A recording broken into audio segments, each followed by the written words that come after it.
Bueno, bona vesprada, pràcticament nit. La veritat és que ha sigut molt interessant la primera taula. De fet, me sap mal que hagin organitzat el mateix dia perquè m'haguera quedat hores i veien moltes preguntes i molts temes que efectivament ens toquen a nosaltres de prop.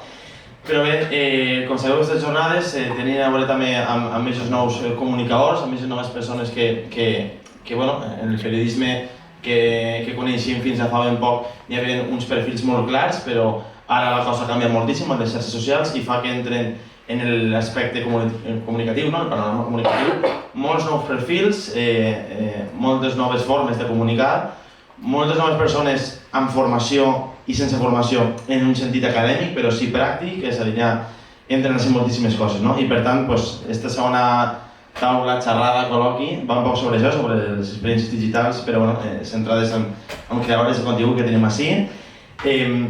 Començar presentant-nos un poc, tenim ací a Júlia i Anna, creadores del conte de contes en valencià, contes originals i agenda cultural, que a més fa poc, així mateixa, van ser guardonades en la segona gala de la creació de contingut en valencià a millor contingut familiar de l'any, un aplaudiment per a elles. També Javi Ojeda, comunicador i divulgador de videojocs amb una gran constància a les seves xarxes socials. Javi Ojeda a TikTok i a Instagram, un aplaudiment. I també Paula i Berta, divulgadores d'etnopoètica, així ho hem passat, no? A un cabàs d'històries, el seu projecte de podcast i estudiants de filologia catalana a la Universitat d'Alacant, un aplaudiment. I bé, aquesta taula he volgut que estigui compostada per gent així, gent que té uns continguts, que té moltes coses a dir, que tenen una preparació darrere, que tenen, ja siga per el fet d'elaborar un guió, per el fet d'inclús informar-se a l'hora de confeccionar els seus continguts. I per a que els conegueu, si algú no els conec, ja que ens aneu presentant un poc de com va néixer i en què consisteixen els vostres projectes. Pues comencé jo amb Contes en Valencià, moltes gràcies a tots per estar ací. Contes en Valencià va néixer a principis d'enguany, són bastant recents com a creadores de contingut, i va néixer perquè jo no soc tan jove, però tinc un xicotet que quan era 2-3 anyets parlava valencià perfectament i ara que en té 5 no el parla. I m'he donat compte que cada vegada hi ha més famílies de pares que parlen valencià i xiquets que parlen castellà, 100%. I vaig pensar en la influència, la importància que tenia la influència dels amics, de l'entorn social i també del contingut, de la ficció que es consumeix a l'hora de desenvolupar la llengua i de desenvolupar estima per la llengua, i que realment hi havia poc contingut en valencià, contingut que poguera ser atractiu, en aquest cas, per al meu fill. I vaig decidir, doncs el creem, sobre creativitat, creem contingut en valencià, anem a fer contes, i per això vam començar, i també per a posar-ho fàcil als pares que estan en una situació com la meua, de poder trobar fàcilment un contingut que pugui servir per alguna més que simplement entretindre el xiquet, transmetre i s'estima per la llengua que volem transmetre als nostres fills. I Anna ens parlarà dels esdeveniments, que és una cosa que hem afegit fa poquet, perquè també és una altra manera de gaudir de la llengua, l'entorn social, amb els amics, fer anar al teatre, fer activitats que siguin divertides i moltes vegades és difícil de trobar i així tenim Anna que ens ajuda a trobar-ho. Hola, bona nit a tots. Efectivament, jo porto la part dels esdeveniments o les activitats de Contes en Valencià. La veritat és que a mi sempre m'ha interessat molt la connexió entre altres persones que parlen la nostra llengua. Ho feia més en, diguem, el meu rang d'edat, però la proposta de Júlia em va parecer molt interessant i per supost és un plaer col·laborar en Contes en Valencià i el que fem és cada setmana creem una agenda d'esdeveniments a tot el territori valencià que les pengem en stories en Instagram els divendres i són esdeveniments que tenen lloc des d'aquest mateix divendres fins el dijous següent. Normalment pengem entre 5 o 7 esdeveniments, està clar que hi haurà mils més, però volem limitar un poc.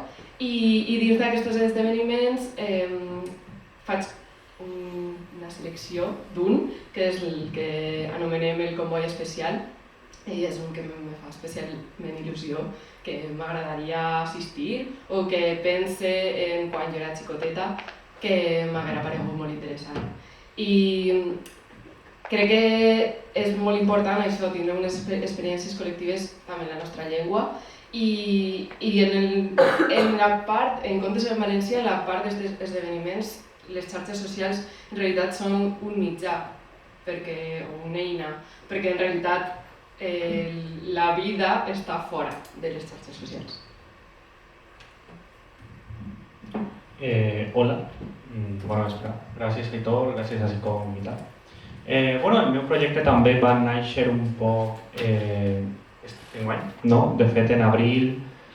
Lo primer de tot, crec que és important recalcar que jo no soc valenciano parlant de naixement i que, per supost, això és una cosa que determina molt de la meva educació i, bàsicament, el que faig en el meu contingut, en xarxes i tal, és parlar un poc de videojocs, no? No sé la resta, però sí que havies comentat que les companyes estan estudiant filologia catalana. En el meu cas, jo he estudiat comunicació audiovisual, o sigui que en principi tinc la formació que se suposa que és idònea per a aquestes coses, però m'alegra veure que n'hi ha més gent i que n'hi ha persones que s'atreveixen a fer coses en xarxes en la facilitat de tindre el seu mòbil i sense haver de preocupar-se d'altres coses. Pues això, jo un poc parlo sobre videojocs, sempre des d'un punt de vista jo crec que molt proper, no? Ho faig en el meu quarto, sense cap tipus de res, vull dir. I bàsicament el que intento és contar un poc les coses que se m'ocorreixen.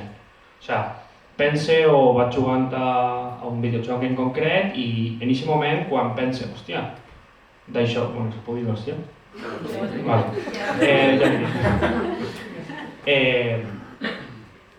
Agarré una idea o una sensació, un sentiment, una cosa que se me passa pel cap i parlo d'aquestes coses sense preocupar-me realment del que estic fent, no? Naix com... O sigui, el contingut que creo o les coses que faig naix un poc de la meva experiència i de juntar un poc el que ha sigut sempre la meva passió, perquè jo vaig començar jugant amb mon pare quan tenia 3 anys. Bueno, jugava, jo mirava o intentava jugar. I a partir d'ahí vaig desenvolupar aquesta passió i aquesta sensació de que m'agrada molt el tema dels videojocs i pense que d'alguna forma, això és un poc una flipada, estic com tornant tot el que signifiquen els videojocs per a mi, no? Mostrant un poc en xarxes el que pense o el que se m'ocorreix sobre aquest tema.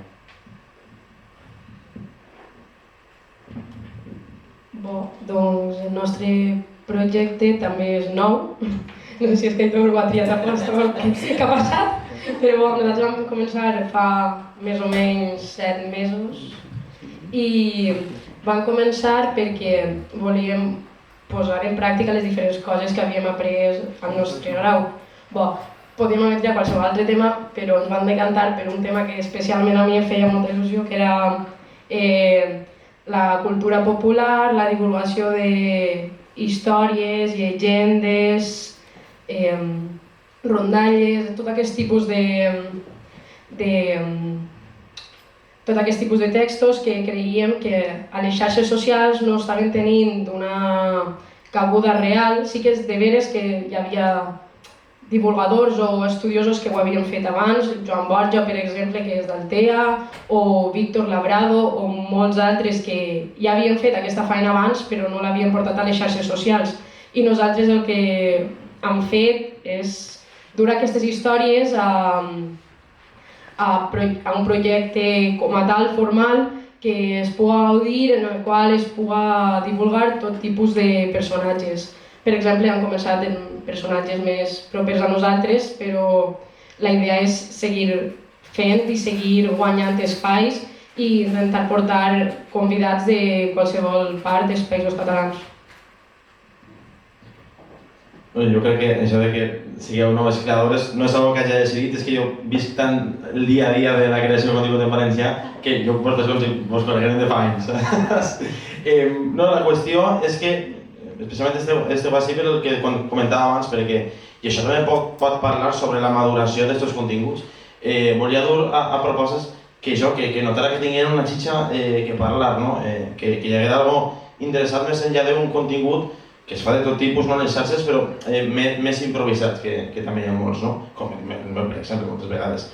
Volia parlar amb vosaltres com és el procés d'ideació i d'elaboració d'un vídeo per als vostres continguts, si l'elaboració pròpia o si suporteu en fonts, quines fonts són eixes a l'hora de buscar, fonts ja sigui d'informació o fonts també a l'hora d'elaborar un guió, perquè ja hem parlat un poc abans de mitjans de comunicació, però les xarxes moltes vegades és un discurs que molta gent es prepara un guió. Vosaltres prepareu un guió, utilitzeu algun diccionari online, quines són les ferramentes que utilitzeu per a desenvolupar el vostre contingut en aquest sentit? Sí, n'hi ha molta preparació. En el meu cas, per exemple, per a fer els contes, jo normalment, tinc una idea, no? Me ve una inspiració d'una manera passiva, no és que estigui buscant, sinó que de sobte una conversa que tinc amb el meu fill o alguna que veig a xarxes, dic, anda, vaig a fer un conte sobre això. I me ve la inspiració i llavors ja prepare tot el que és el conte, sí que vaig mirant, hi ha moltes vegades que hi ha paraules que no sé com es diuen, perquè lamentablement el valencià que parlem moltes vegades no és correcte. Jo, a més, vaig passar 14 anys a Barcelona, o sigui que n'hi ha vegades que m'eixen coses més de català oriental i m'agrada parlar la nostra varietat, doncs vaig buscant quines són les paraules més adequades i després hi ha contes que també tenen, no són tots ficció, però que parlen també una miqueta de la nostra cultura. Tinc un conte que parla de la moixeranga, a mi em pilla de prop perquè tinc família d'Algemesí i llavors no només busque informació sobre si vaig a parlar de la moixeranga, que la parle bé, que no diga res que sigui una tonteria, sinó també després pregunte, no? Escolta, això t'ho llitges i a tu t'ha sentit o estic dient alguna cosa que no està ben dit? I me fan una miqueta una correcció, no? Per assegurar-me de que no estic inventant-me coses que no toquen. Després també busquem molta inspiració a nivell visual. Els meus contes estan en podcast, estan en Spotify, però també fem vídeo per a YouTube i també fem molta imatge per a la comunicació en Instagram. Últimament estem parlant més, estem eixint més amb allò, estem intentant ser més espontànies, és una cosa que estem aprenent també sobre la marxa, però fins ara ho preparàvem tot moltíssim, guionitzàvem molt i moltes vegades fins i tot ni eixíem nosaltres. I a nivell visual jo també busco molta inspiració a Instagram, a altres il·lustradors, a Twitter, que ara ja no es diu Twitter, no sé com dir-ho. I a Pinterest busque paletes de colors, busque estils de dibuix que m'ajuden una miqueta a generar tota la identitat visual que acompanya els contes. Jo per a fer els esdeveniments, per a buscar-los, la veritat és que és un esforç més gran del que sembla. I sobretot me n'adono també quan al veure que l'esdeveniment en les xarxes dura 10 segons, l'story, i que per cada story de 10 segons no sé quants minuts puc passar buscant-los. I després ara, també pensant en el que anàvem a parlar avui, estava analitzant un poc d'on troba la informació, no? I podria dir que tinc com dos canals. Una recerca més tradicional seria buscar en webs, no és que sigui molt tradicional, però ja no són les xarxes socials, ja podríem dir que està un poc més antic, és més antic, sí, és més millennial, exacte. Sobretot en les webs trobo informació d'activitats de museus i crec que és una cerca, li diria un poc activa, no? Perquè sóc jo la que he d'anar a buscar què vull trobar, no? I està un poc limitat al que m'ofereix la pàgina web i ja està. I després tinc un altre tipus de recerca que li podria dir més oberta, que és la que trobo en les xarxes socials, que no és tan limitada, sinó que quasi té com una vida pròpia, que jo mitjançant el contingut d'uns músics, una companyia de teatre, vaig enllaçant a uns altres que comparteixen i de sobte s'ha creat com un espai molt gran on puc trobar molts tipus d'esdeveniments. I una de les coses que tinc molts problemes o dubtes és moltes vegades saber en quin idioma és l'esdeveniment. I en això me sap un poc de mal perquè crec que hi ha moltes coses que pot ser ens estiguem perdent, però perquè no sabem en quin idioma són. També hi ha una cosa molt graciosa dels esdeveniments, que és que crec que cada vegada ens costa menys per aquest cercle que estem creant, no? La gent que ens escolta i que ens veu i que veu els esdeveniments, de vegades ens proposen esdeveniments i llavors es crea la xarxa, ja no només de buscar, sinó també a nivell comunitat, i després l'algoritme dels nassos, que ara sap que busquem esdeveniments i ens els posa. I anem trobant coses i ens va suggerint comptes per a seguir que no se'ns havien acudit i que ens ajuda molt, o sigui que algo bo té l'algoritme. Vale, el que comentava ese tema de la investigació, cerca d'informació i tal, jo sobretot el que gasto és les pròpies xarxes socials, no? Perquè al cap i a la fi sempre s'ha dit que si vols escriure llibres has de llegir llibres, no? Pues pensa que si vols fer vídeos per a xarxes socials has de consumir i has de conèixer el que s'està fent a les xarxes socials. Jo a banda, per l'altre costat, també estic estudiant el doctorat i a mi no se m'ocorreria, per suposat, buscar informació del doctorat a xarxes socials, no? Així que pense que la informació s'ha de buscar en els punts específics on has de trobar-la. Possiblement, jo no sé si buscaria informació sobre videojocs en llibres, potser sí, però no de la mateixa manera que buscaria per altres temes, de la mateixa forma que no ho faria a l'inrevés, no? No me posaria a veure un vídeo de TikTok per veure com funciona la comunicació on siga, no? I crec que també en el meu cas és molt important les pròpies experiències. L'experiència pròpia, precisament els videojocs és com un món que és molt immersiu, que obliga a la persona consumidora a integrar-se com dins de tal, i les teves pròpies experiències generen un poc el discurs que després funciona durant tot el joc, no? I luego el que comentaves també un poc del tema dels guions, jo crec que els guions per tranquil·litat, però després pot passar de tot, en plan, estic gravant o pense, buah, és que si ara dic això, jo crec que quedaré millor del que estic dient, no? I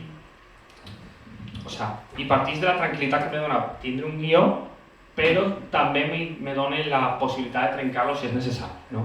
I crec que és una cosa que no sé si les meves companyes poden fer perquè tal, però penso que també és important. Després, ara per exemple m'he proposat com fer un seguiment de tot el tema dels videojocs que van eixir, nous llançaments i tal en Twitter, en X i tal. I és complicat trobar informació moltes voltes, sobretot pel que fa als videojocs indis, perquè és complicat, perquè o tenen xarxes que no gasten molt, o pàgines que estan per desenvolupar i te trobes que tal, però jo crec que si saps buscar i t'ho proposes i tires avant, al final és fàcil trobar, o sigui, fàcil no, però al final trobes la informació. Nosaltres normalment el que fem per a informar-nos un poquet, per a informar-nos o per extraure la part grossa de la informació que després contarem en els nostres episodis del podcast, sol ser documentar-nos a llibres.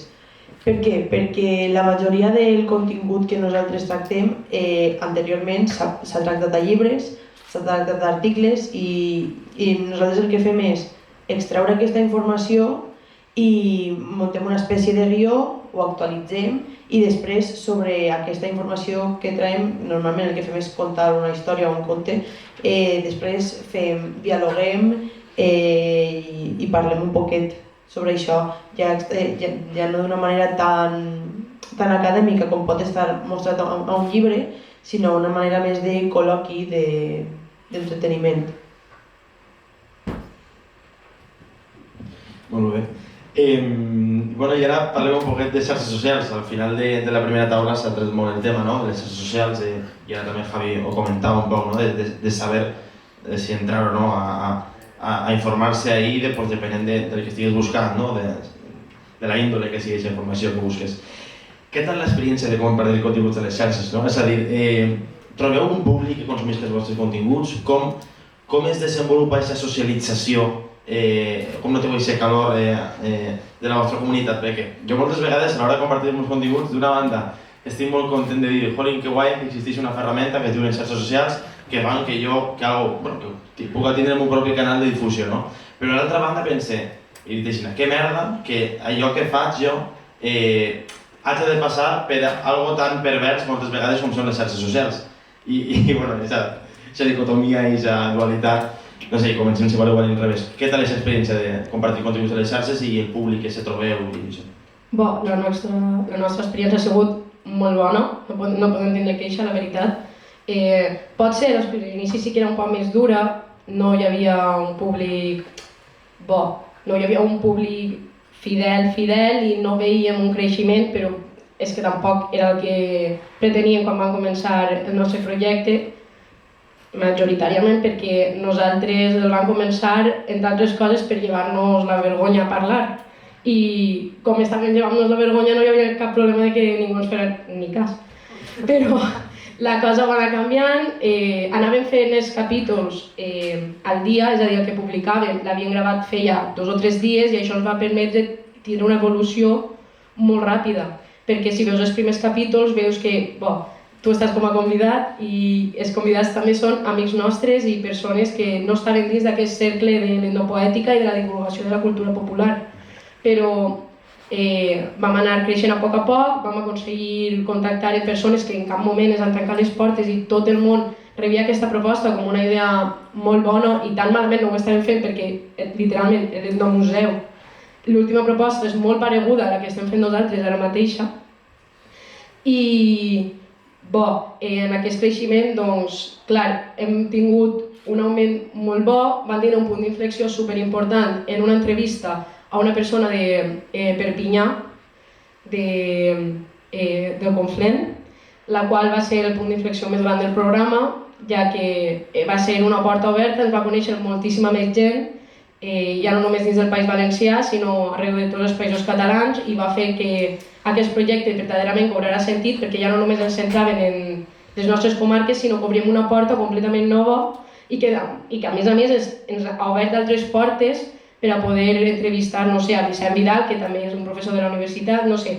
Ha sigut com la justificació per a seguir endavant i de veres descobrir que el que estàvem fent tenia sentit.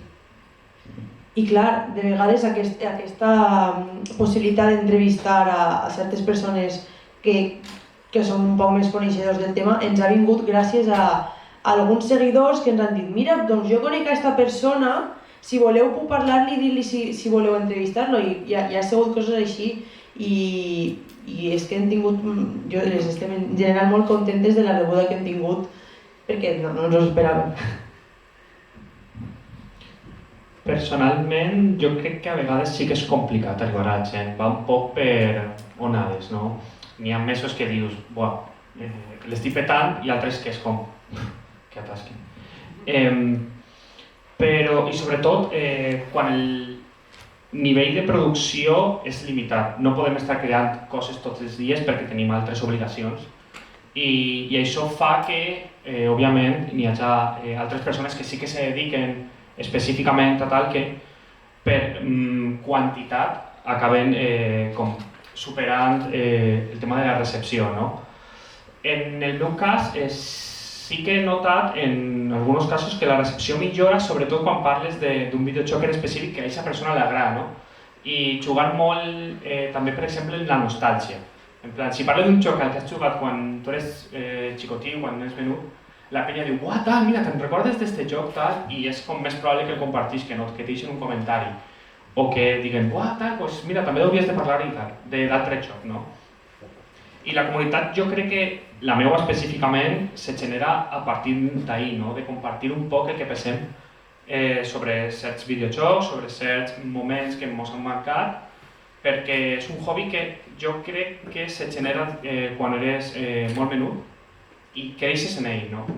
És cert que ara pràcticament qualsevol persona juga i és raro no conèixer una persona que no hagi jugat encara que siga rotllo, a jocs de mòbil, no? És com molt típic, el Candy Crush, per exemple. És difícil trobar una persona així, o sigui que realment el creixement és com il·limitat precisament per això, perquè totes les persones juguen d'una cosa o d'una altra.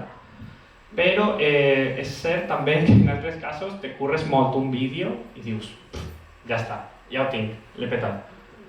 I arriba i és com, tio, o sea, m'he passat 2 dies currant en este vídeo i no, en plan, no funciona. I després estàs rotllo gravant un vídeo pel carrer, la cosa més cutre, xabacana, que pots tirar-te en cara i ho peta. I és com, vale, algoritme, no? Un poc el que parlàvem abans. Parlaré jo només dels esdeveniments.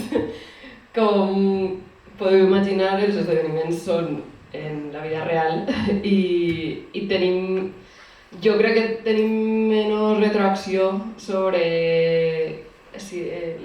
què opina la gent, no? Sí que crec que tenim més socialització en els creadors d'estos esdeveniments, perquè és el que deia antes Júlia, no? Que de repent tant l'algoritme com ells mateixos ens envien esdeveniments i alhora també veiem que quan nosaltres pengem les nostres stories són ben acollides per aquesta gent i això és un poc la retroacció que tenim per part d'aquests esdeveniments.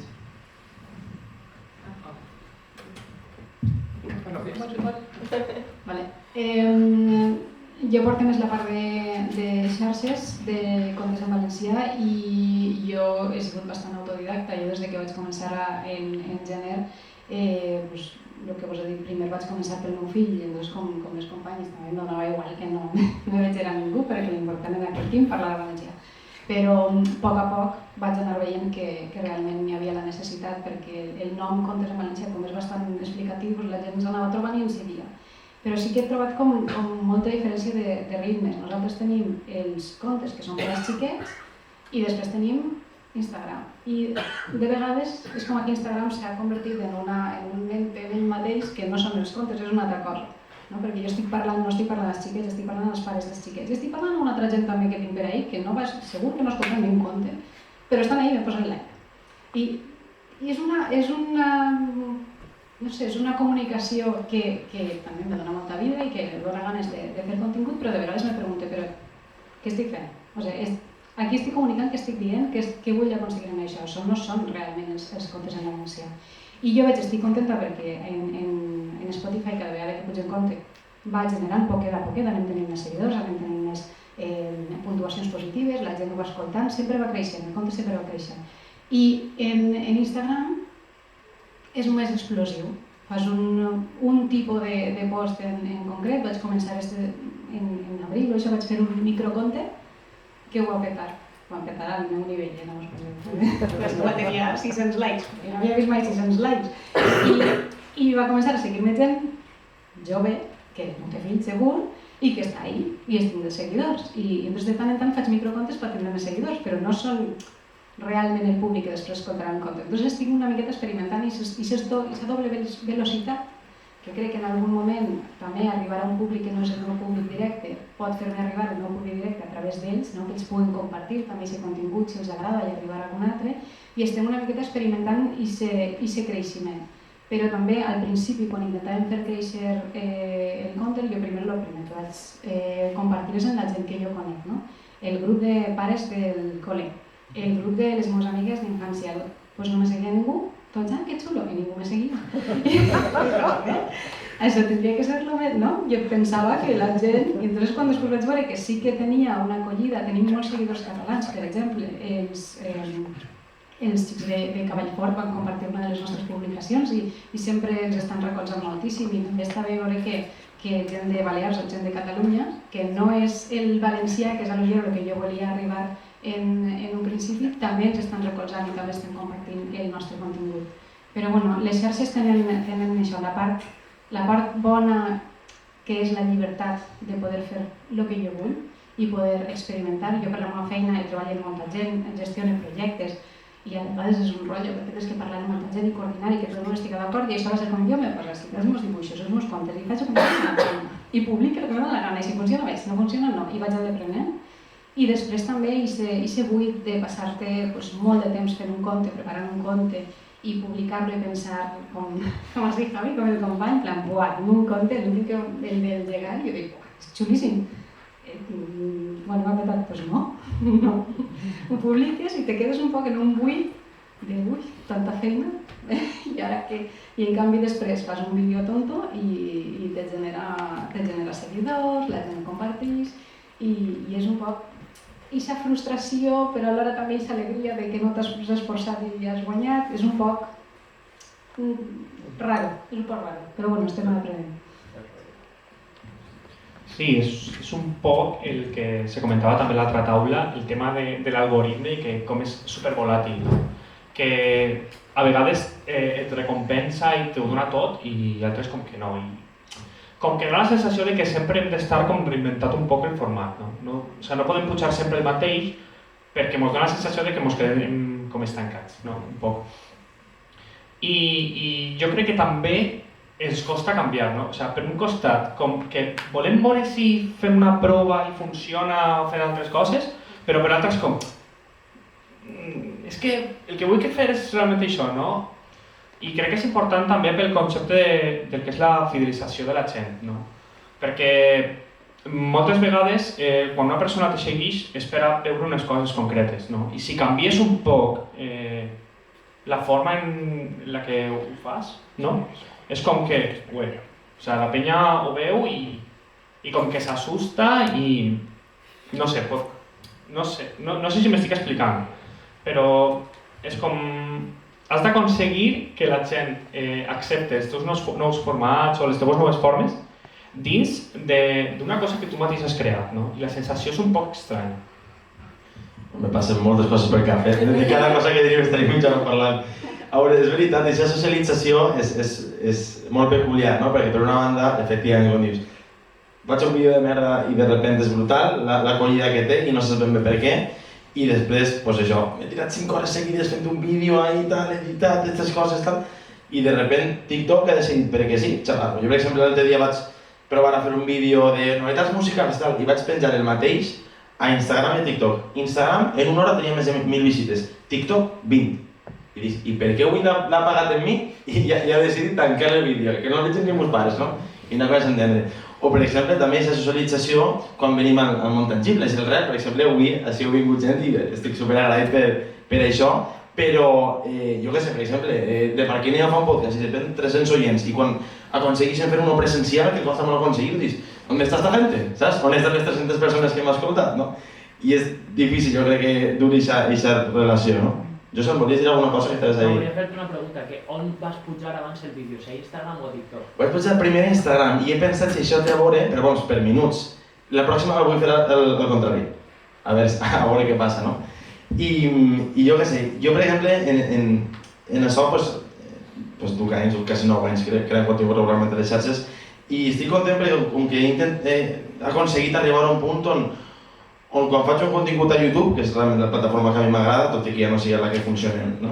com altres en quant a visibilitat, aconseguir dir, vaig a fer aquest vídeo perquè realment vull, perquè realment és el que m'aveís i que no depenga de mi, que no depenga el resultat, és a dir, una vegada el puig i ja està, jo estic satisfet perquè a mi m'havia fet aquest vídeo i estic content amb el resultat i el puig. I que ja no depenga de mi de les emocions que jo tinga si el vídeo ha anat bé o ha anat mal, no? Deslligar-ho. Però d'altra banda és veritat que és com que, bueno, pues sí, potser me segueix tancant si no t'he visites, tal. Entonces, és una...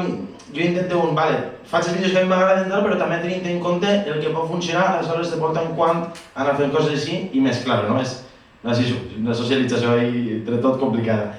I bueno, ja que sou creadors de contingut i per tant, doncs, suposo que ens enfrontem dia a dia a les xarxes d'internet, no sols com a creadores, sinó també com a consumidores de tant buscar contingut com enterar-nos de l'actualitat en aquests mitjans, no? Per tant, quina és un poc la vostra experiència en aquest nivell de consumidor a l'hora d'enfrontar-vos un poc, sobretot agarrant els temes que s'han parlat en la taula anterior? És a dir, vosaltres s'informeu principalment a través de xarxes, a través d'ahir, si trobeu alguna cosa interessant, contrasteu les fonts o no, o directament entreu a diaris, no entrem en diaris en paper perquè potser ni això, però com vos enfronteu vosaltres, sobretot als temes que hem tractat en la taula anterior? Jo crec que sí, que principalment, sobretot, tota la informació que rep jo és pràcticament de xarxes socials, no? És que no sabria dir-te quan ha sigut l'última vegada que hem vist la televisió. O sigui, no podria dir-t'ho, perquè m'és més còmode agarrar el mòbil, entrar en les meves xarxes i dir, mira, pues, a veure què està passant, no, en el món. I vaig mirant, no? En plan, i seguir els comptes que vull seguir. I és un poc també el que comentàvem, no? Això és un problema, en part, perquè és com, vale, jo segueixo el compte que vull seguir, però sempre van a tindre un sesgo, no? I és complicat de tractar, però encara i tot, com a creador, diguem, jo sí que, en el meu cas, sí que consumís diaris, sobretot de videojocs, com poden ser IGN, Vandal, Eurogamer, per exemple, com els més tals, i altres creadors que fan coses paregudes al que faig jo, no solament de videojocs, no? Sinó també per assabentar-te un poc de què coses s'estan fent i sobretot també pel que fa al meu treball, no? He d'estar com al dia un poc de totes les xarxes socials i del que s'està fent. Per tant, crec que generalment sí que tota la informació que rebem part i mor a les xarxes socials, no? Sí, jo últimament i cada vegada més m'informe, i sé que no està ben fet, però m'informe únicament per xarxes socials. I el que es parlava abans em pareixia molt interessant perquè sí que diem que la informació de les xarxes socials està esbiaixada, no cap a un costat cap a un altre, però també ho està la dels mitjans tradicionals i és jo crec la raó per la qual els joves cada dia diuen, bueno, si m'han de contar una història, doncs que me la conti qui jo triar. No? Jo vull triar que me parlen en aquesta direcció o en una altra i llavors jo me cree el meu, curat el meu feed de Twitter, que és on jo m'informe normalment, i ahí jo vaig veure la informació que m'interessa. I moltes vegades també és una manera de consumir informació de manera molt ràpida, però sí que és veritat que si de repente trobes un tuit d'algo que t'interessa molt, pues comences el rabbit hole, comences a cadents i després t'has passat una hora investigant sobre un tema, no? I una altra cosa que també em fa molta gràcia, jo m'enric de mi mateixa perquè moltes vegades m'informe a través del meme, no? Començo a veure memes de coses que no entenc. Què ha passat en no sé què? I doncs busquem en Google, què ha passat en Piqué, no sé què, no sé quants? I m'informe i entonces vaig buscant. I bueno, al final sí que és veritat que ho parla en el meu home, que el meu Twitter no és el seu Twitter. Entonces moltes vegades comencem a comentar notícies i cada un té una visió i dic, claro, això ho diu el teu Twitter, el meu Twitter no diu això, el meu Twitter diu una altra cosa. Però és que n'hi ha vegades que sé que ho hem dit, que ho havies comentat tu, que no hauríem de fer això perquè això al final ens polaritza cap a un costat i cap a un altre. Però no sé si és perquè el meu cervell ja s'està preparant per això, però quan es cola un tuit d'una persona rara al meu feed, ara amb el paratí, de sobte hem vist un tuit que és algú de l'altre corrent, dic, però este què fa així? Este com s'ha colat, jo no vull llegir, no? Que se'n vaig a que este no vull. I després pensem, no, tindria que llegir de tot. Però el meu temps és tan preciat i la meva salut mental tan important que mira, ja m'està bé informar-me de la meua, ja tinc el meu home per fer la punyeta en el seu Twitter, però en això més o menys m'empanya. Jo vaig a ser la millennial i jo m'informe per la ràdio, que és com la rara avis. Però bé, també és per la meva feina, soc arquitecta i soc capaç de treballar i estar escoltant la ràdio o un podcast. Per supost, soc superusuària de xarxes socials i sobretot d'Instagram. I també Instagram s'ha convertit en com el teu Twitter, és el meu Instagram. També i seguís comptes que m'interessen, però també comptes de notícies, de periòdics que m'interessen. I és a partir de les xarxes socials on més o menys m'entere de l'última notícia i a partir d'ahí investigue o busque en els diaris, en webs o podcast. però ho faig un poc a manera tradicional. Jo segueix la línia de la manera tradicional. Pot ser, el dividiré en 2 parts, primer la part personal i després per al programa, perquè també hem d'estar un poc atentes a les novetats que hi ha i això s'entra d'una manera un poc diferent, però de manera personal la manera més ràpida és buscant en coses rellevants que han passat. Jo sempre tinc al cap, quan es mor alguna persona, això és la primera cosa que ix. Jo sempre estic atenta per si a casa es mor Serrat. La meva fantasia és Serrat i jo, dins, fuig, crec que s'ha mort. No, no s'ha mort, va fer un concert algun Ara que ho has dit, que bo. No sé què passa, però sempre és com, eixe rellevant coses importants és la primera cosa que mire de ha passat alguna cosa important al món? No, doncs ja està. Tanque, no passa res, eixe i res, i després ja sí que és la televisió. I quan ixen les coses de la veu, per exemple, per informar-me de coses, per exemple, Josan, que està en el tema de Benidorm i el Telepizza. El reportatge que va fer Josan sobre el Telepizza de Benidorm en el diari La Veu. Clar, jo aquestes coses vull enterar-me, i com m'entero d'una cosa, vull dir, això no ho he vist a cap mitjà que no siga La Veu. I com m'entero d'una cosa així? Doncs perquè està La Veu i mitjans de comunicació propers a nosaltres que fan que... D'acord? Quan arribo a casa li ho dic a mon pare. Paga la quota, 12 euros ahí. Però sí, està a l'actualitat, buscar coses que es donen una informació i una de caire internacional, coses que es donen una informació ràpida que pugui interessar per al moment i coses que em facin connectar amb la meva realitat més propera.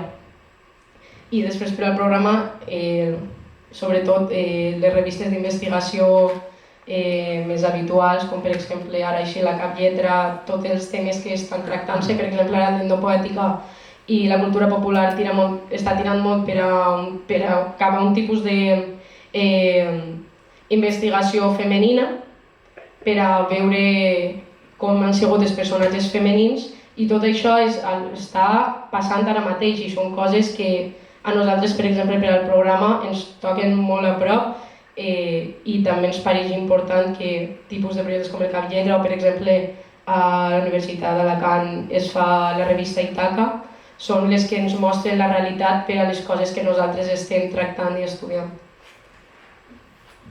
Clar, perquè jo també, la meva major font d'informació al cap i a la fi és Twitter.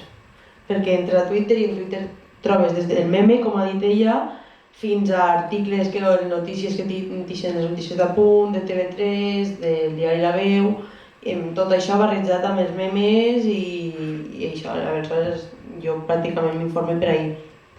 I també m'agrada estar un poc al dia amb els podcasts, perquè clar, per exemple, quan nosaltres vam començar el podcast, al poquet temps vam descobrir aquest podcast aquest de Malparlat, l'últim que ha tret. Baix la lluna.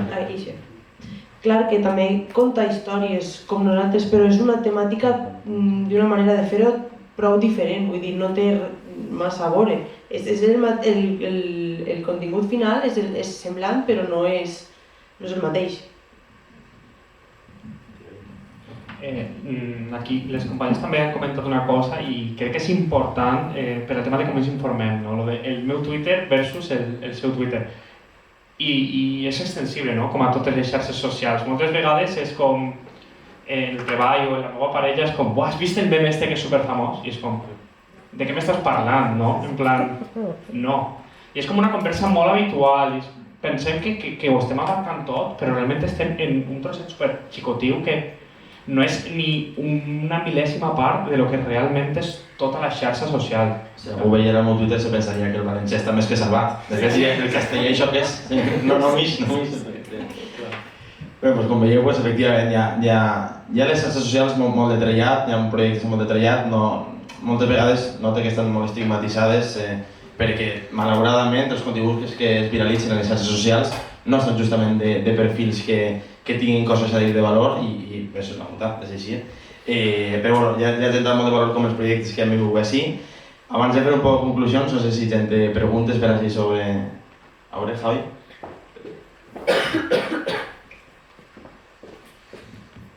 Hola, vale. Bueno, jo treballé per a una revista que treu el número mensualment com a fotògraf i editor de fotos i aleshores estic molt en converses amb tot l'equip que s'encarrega de fer que se publica cada número i tal.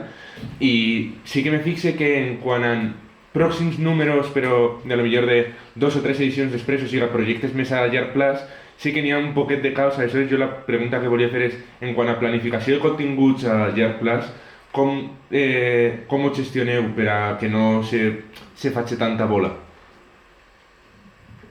Tanta bola en quin sentit? De no voler mirar molt més enllà del que estàs fent ara o de dir, ostres, com gestionem això que vindran uns mesos i no sabem molt bé? Sí, el com ho gestionem, bàsicament. Literalment has anat o sigui, jo ja tinc tot el contingut planificat que sé que vaig a pujar fins gener. O sigui, soc literalment un friqui de la planificació. O sigui, m'encanta. I això també me porta problemes, no? Perquè ix alguna actualitat i has de fer-li hueco, perquè no vaig a pujar 4 vídeos al dia, no? O sigui, has de tindre com una planificació, però ha de ser una planificació adaptable, un poc a l'espera de les coses que puguen passar, no? I has de tindre en compte coses pues, que te puguen trastocar un poc, perquè en el teu cas, o sigui, en el cas del teu treball és cert que tens tu unes pautes i un horari en el que treballes, però hem de pensar que el nostre és oci o és com més una afició i potser tu tingueres planejat que avui publiques vídeo o avui vas a publicar un conte o un capítol del podcast, però no has tingut temps per a fer-lo, no? I crec que també és important entendre que darrere de les xarxes socials n'hi ha persones en una vida que potser que tenen moltes més coses que fer, o sigui, no és una crítica ni molt menys, no? És com que jo crec que és important no clavar-nos pes de més i entendre que n'hi ha voltes que no arribem. No? I està bé tenir una planificació, però també està bé trencar-la si fos necessari. No muntar un gran drama al final d'això perquè ens encanta fer-ho i tant de bo, jo què sé, tindrem moltes vegades les coses molt més clares i tranquil·les, però jo què sé, jo no sé si... Meus pares me diuen, ostres, per abril, aquestes primeres setmanes estaràs disponible? I jo, pues jo no sé si estaré fent el TFG, si estaré fent pràctiques, si estaré treballant a la tele, si estaré fent tallers en els instituts, no tinc ni idea, no? Però ho he assumit com que calma, lo vamos viendo, ho anem gestionant i sense por a fer canvis d'última hora o de repente lo que jo havia planificat i tenia super segur en abril ha canviat totalment, però bueno, pues canvia i ho gestionem, ho treballem, però sense que se mos caiga molt. Clar, és que per exemple nosaltres, quan vam començar publicant un episodi cada setmana. Teníem com una planificació superfeta, superestricta de ara vam fer això, la setmana que ve allò, i va arribar un punt que vam dir, és que no podem seguir aquest ritme. Vam haver de dir, val, cada setmana no, cada 2 setmanes.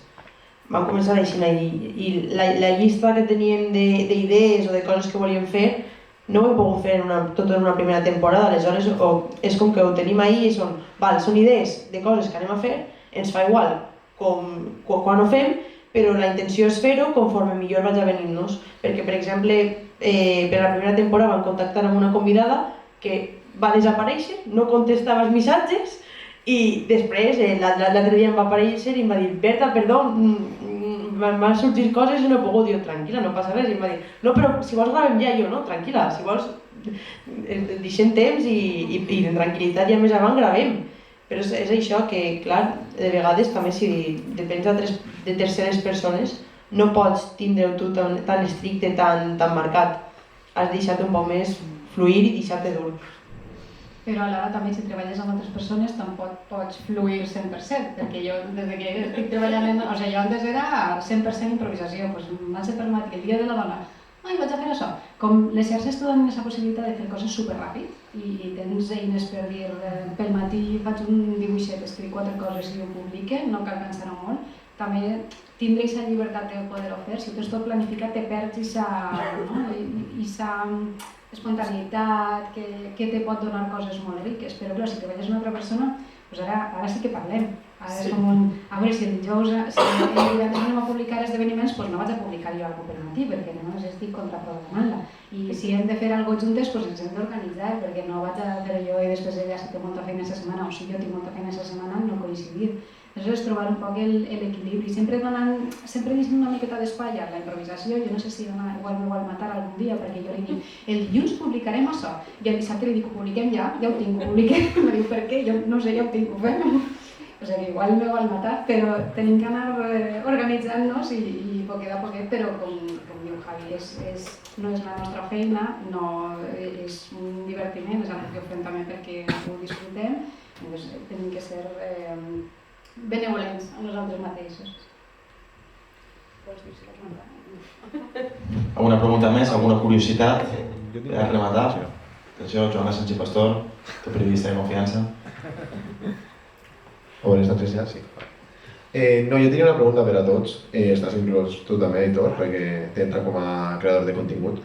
Hem parlat de fer comunitat i tal, però quan se du el tema dels haters, que diguem, de l'odi dins de xarxes, penseu que, com has comentat tu, que el teu algoritme, si fora per tu, el valencià estaria salvat, penseu que fer contingut en valencià i que l'algoritme s'hagi adaptat a que la gran majoria sigui en valencià i que segurament no s'aplega a certa gent que podeu pensar que tindria com a hater o podria llançar algun missatge negatiu, penseu que això vos salva? O sigui, com teniu aquesta experiència? És una pregunta que vos llance. D'acord, nosaltres no hem tingut cap hater. Que és una cosa molt estranya i de la qual hem parlat moltes vegades, que no sabien com gestionar-ho. També és de veres que en un primer moment van capar totes les xarxes socials. No deixaven que ningú interactuara amb nosaltres. Primer per cobrir-nos les esquenes, perquè de primeres, si començàvem un hater, sabien que anàvem a deixar-ho al minut zero. Vull dir, anava a ser començar i acabar en tot el projecte. Perquè com era una cosa pròpia que volíem fer per nosaltres i no per la resta, tot i que després hagi tingut una repercussió més enllà, de primeres el nostre objectiu era nostre. Aleshores no volíem que ningú ens tancara la paraeta tan prompte. Ara ja sí que ens hem obert més, no hem rebut cap crítica que no siga constructiva. Per exemple, sí que han rebut de seguidors alguna vegada aquesta dada l'heu fet malament, doncs ja està, es fa un escrit, l'arreglem, literalment estem superobertes a que qualsevol persona pugui accedir a nosaltres, però ara sabem que hem fet bé les coses, que hem intentat tindre una progressió real, que el nostre públic, que és un cercle molt proper i que a poc ha anat expandint-se, ens dona tot el seu suport i que sí que és de veres que si a hores d'ara arriba algú, jo crec que no passaria absolutament res, bloquejar i avant.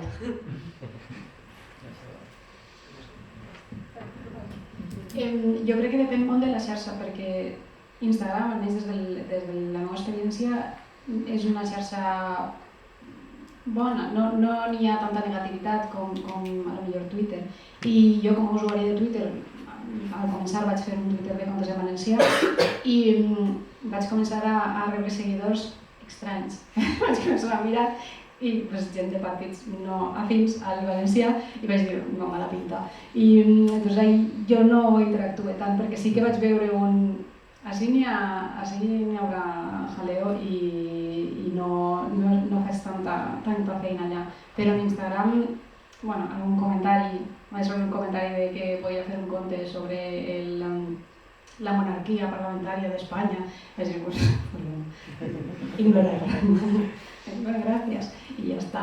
Però poca cosa més. I en general és gent que ens suporta. I com diuen les companyes, si comences amb haters, suposa que és llevar les ganes, no? Si tu estàs fent i tens la primera resposta és negativa, que t'entren tots els mans, però si ja has tingut recolzament i veus que en general l'acollida és bona, si un hater ho pots gestionar una miqueta millor.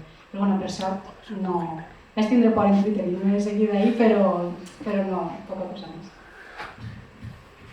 A veure, jo penso un poc el mateix, no? És com Instagram, jo no he trobat mai cap tipus de conflicte, no? En TikTok sí que n'hi ha més comentaris rotllo fes-ho en castellà, en moltes exclamacions, no? I aquest tipus de coses, però generalment no. El que sí que puc parlar és en les altres xarxes que porte, que són les de l'Squad.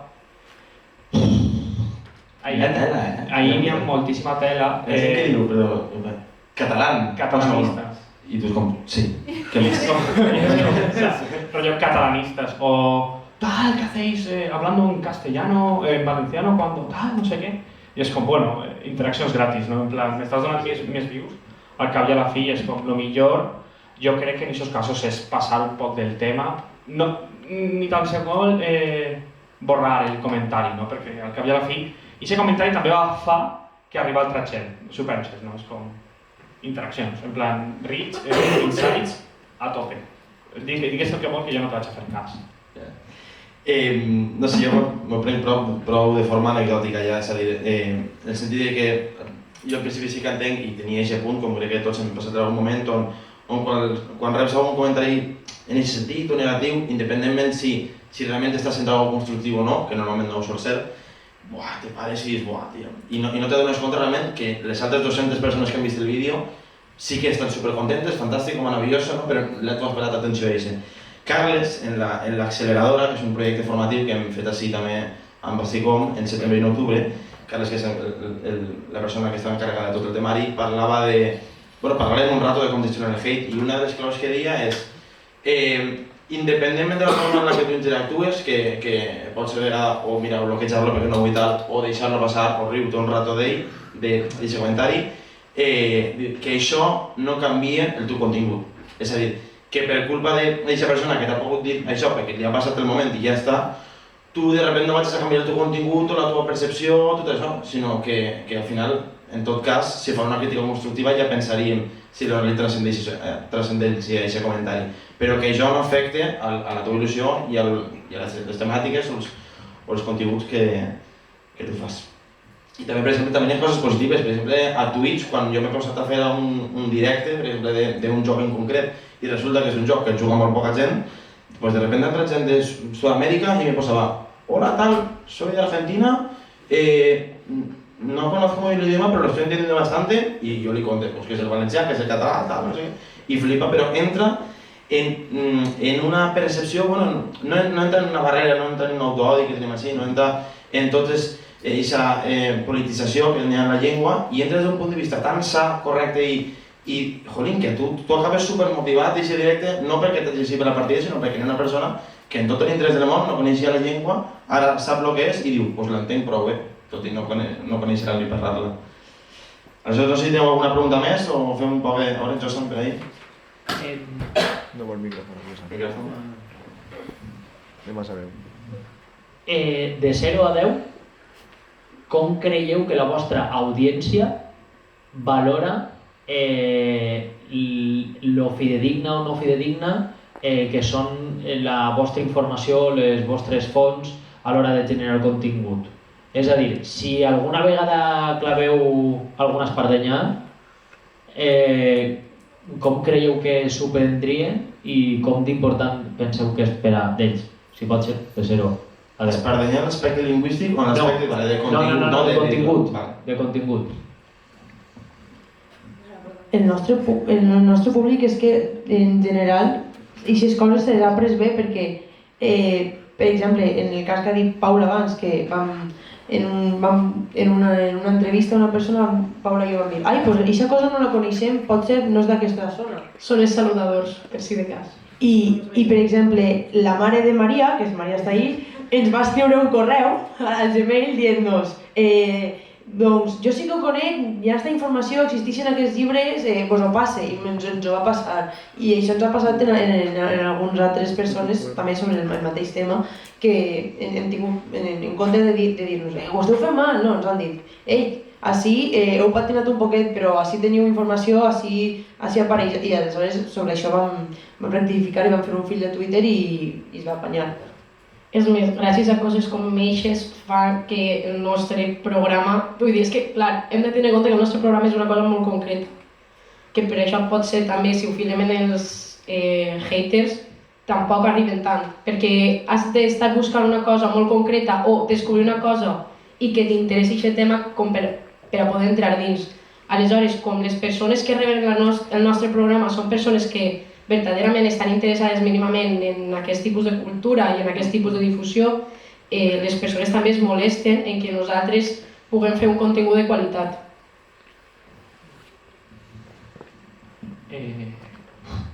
Jo no sabria dir-te cap número, però el que sí que m'agradaria és que la penya m'ho diguera, en plan, l'has cagat, en plan...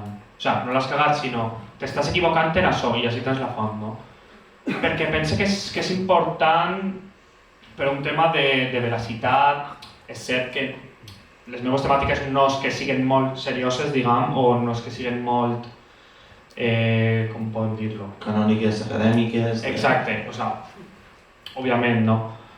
Però encara i tot jo crec que si alguna persona veu que no estigui, o sigui, que estigui dient una cosa que no és correcta o que no s'adequa a la realitat, jo crec que sí que és important avisar, sempre des del respecte, no? En plan, oye, tal, pues hauries d'informar-te perquè inserte enllaç o el que siga, no?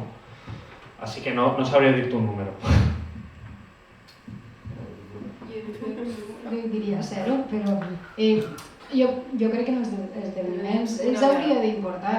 Una vegada, Ah, sí? Mos vam corregir? sí. Vam tindre una correcció en un esdeveniment. Sí, sí. Partidor. Bueno, ahí te sentim. I res, però en tota l'amabilitat del món, Sí, sí. per suposat, van escriure un privat i van dir que el lloc no era correcte i el vam canviar i ja està. O sea, Sí. ahí t'he sentit, però després en els contes com quasi tot és inventat, tret de lo de la moixerenga, que ja me vaig assegurar perquè si no donaria molta vergonya i perquè n'hi ha molta feina, faig el conte i em diuen està mal, és un règim, doncs mal, tindria vergonya, però en general jo crec que no... També és un públic infantil, els pares moltes vegades estan molt desesperats i posen qualsevol cosa, o sigui que jo crec que ho tenim fàcil. Li faré una pregunta, tens el micro a la mà. Ha dit, van a fer els periodistes així, la gent que està estudiant periodisme va estar no seguir més de les preguntes. Bé, doncs molt bé, si no tenim més preguntes, jo crec que un poc a mode de conclusions, destacar el que comentava Javi, no? Que cal saber buscar la informació depenent de quina busques, de quin àmbit, però cal saber diferenciar on vols trobar cadascuna de les informacions i on trobaràs la més adient. També per descomptat, quan estàs buscant algun contingut i no ho trobes de cap manera, doncs que creus tu mateixa, com va fer Contes en Valencià, no trobaven aquest espai de continguts i va decidir fer-ho ella mateixa i ella està en el seu projecte.